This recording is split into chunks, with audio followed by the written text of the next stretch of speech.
एक नदी के किनारे छोटा सा गांव था। इस गांव में सभी लोग आपस में मिलजुल कर रहते थे। इसी गांव में सतीश नाम का एक व्यक्ति रहता था।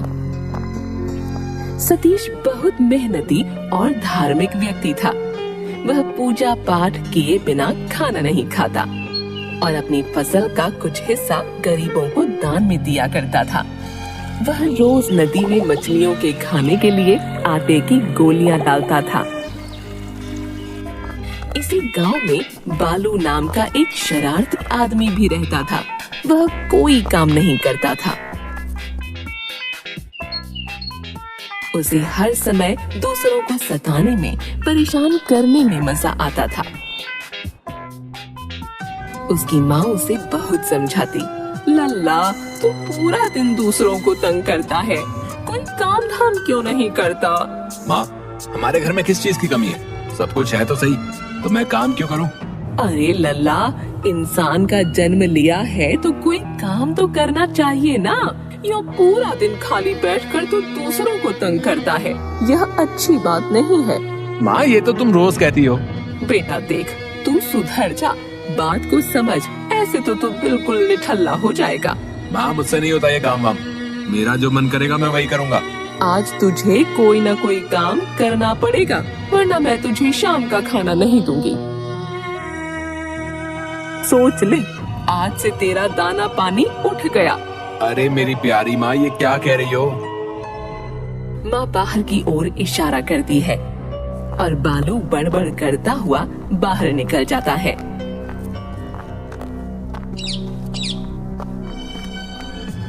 बालू गांव में कई लोगों के पास काम मांगने जाता है, पर सभी को बालू की आदत पता थी, इसलिए कोई उसे काम नहीं देता।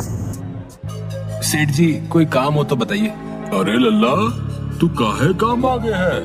तबीयत तो ठीक है?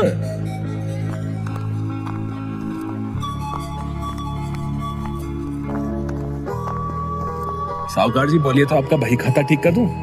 ना ना बेटा, रहने दो, ये काम तुम्हारा नहीं मुंशी जी का है। तुम्हारे तो अभी खेलने खाने के दिन है, काम वाम रहने दो। अच्छा हुआ जो चला गया, ये काम से ज्यादा परेशानी खड़ी कर देता। एकदम निठल्ला है। वहीं रास्ते में एक बड़ा सा गड्ढा था, पर बालू तो अपनी मस्ती में आसमान की ओर देखते हुए जा रहा था।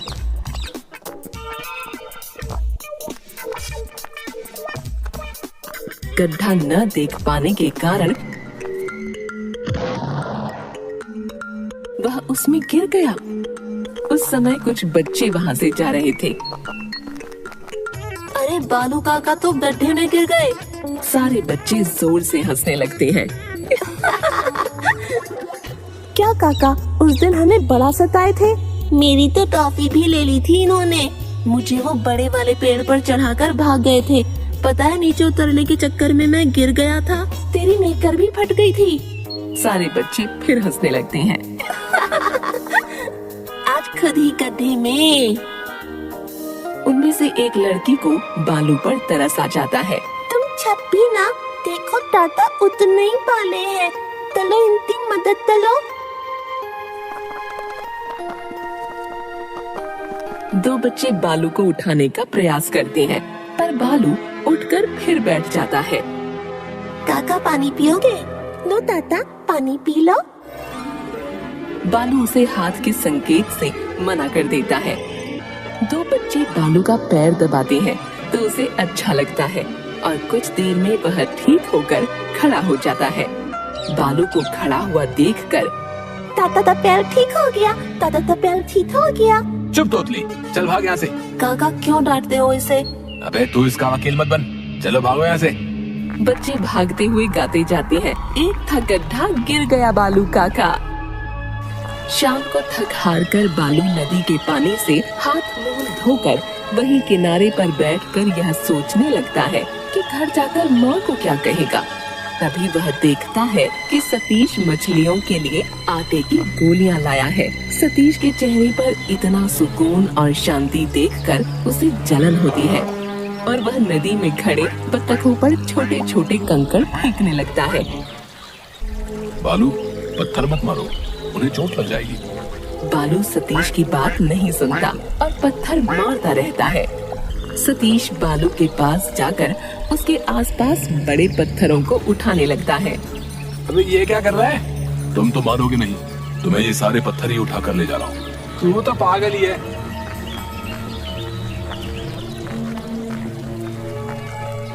यह करने के बाद सतीश फिर नदी में आटे की गोलियां डालने लग जाता है। थोड़ी देर बाद सतीश को पानी में कुछ छोटी छोटी मछलियां तड़पती हुई दिखाई दी। मछलियां जाल में फंसी हुई थीं और जाल को धीरे धीरे कोई खींच रहा था। सतीश उसी दिशा की ओर देखने लगा। वह देखकर हैरान हो गया कि वह जाल बालू ने डाला है और मछलियों को तड़पता हुआ देखकर मुस्कुरा रहा था। यह देखकर सतीश को गुस्सा आ जाता है और वह बोलता है, बालू, तुम ये क्या कर रहे हो? दिखाई नहीं देता क्या? तुम जाल को पानी में ही छोड़ दो। बेचारी मछलियां तड़प रही हैं। अगर पानी से बाहर आ गई तो मर जाएंगी। यह सुनकर बालू जोर जोर से हंसता है और जाल को पानी से खींच देता है। उसमें फंसी हुई मछलियां पानी से बाहर आते ही मर जाती हैं। तुम ऐसा कैसे कर सकते हो? चल बे, भाषण मत दे, आया बड़ा।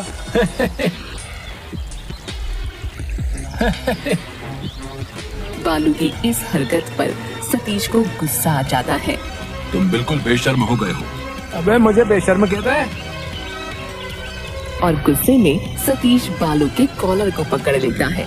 दोनों में थोड़ी हाथापाई होने लगी। तभी बालू संतुलन बिगड़ने से गिर गया और उसका सिर पास पड़े एक बड़े पत्थर से टकराया।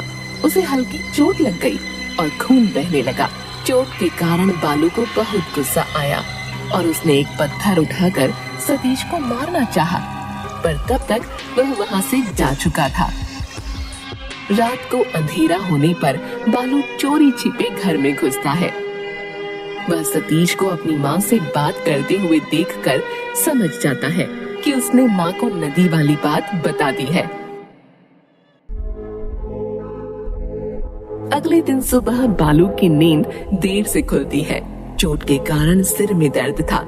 सिर दबाते हुए उसकी नजर घड़ी पर पड़ती है। अरे 10 बज गए। आज माँ ने मुझे उठाया क्यों नहीं? शायद नाराज है अभी तक। चलो चल कर देखता हूँ।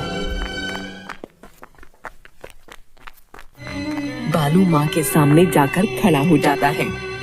माँ, ओ मेरी प्यारी माँ। पर माँ ऐसे जताती है जैसे उसने उसे देखा ही नहीं। क्या माँ अभी तक नाराज हो? वो सतीश तो पागल है। पता नहीं उसने तुझे क्या क्या कह दिया मेरे बारे में। पर माँ अभी भी ऐसे ही जताती है जैसे उसने न बालू को देखा न उसकी आवाज सुनी।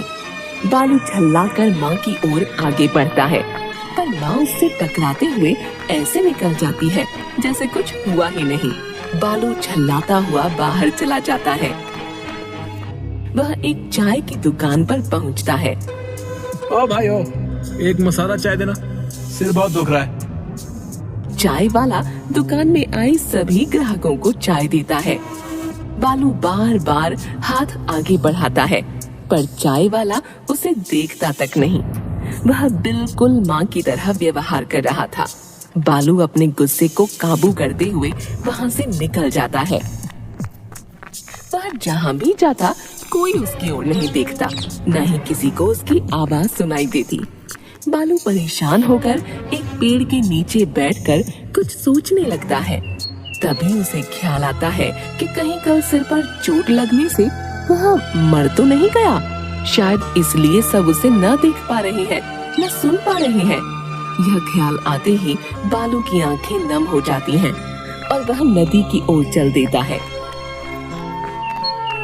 वह सतीश को नदी में आटे की गोलियां डालते देखता है। सतीश, ओ सतीश। सतीश को बालू की आवाज नहीं आती। तब बालू सतीश की कुछ गोलियां उठा लेता है, पर सतीश कुछ नहीं कहता। यह देखकर बालू समझता है कि वह सच में मर गया है और उसकी आत्मा भटक रही है। यह ख्याल आते ही बालू जोर जोर से रोने लगता है। मुझे अपनी गलती का एहसास हो गया। हे भगवान, मुझे मेरा जीवन वापस दे दो। अब से मैं किसी को तंग नहीं करूंगा। तब सतीश को उस पर दया आ जाती है और वह कहता है, हम सब गांव वालों ने मिलकर तुम्हें सबक सिखाने के लिए ऐसा किया। तुम मरे नहीं, जिंदा हो।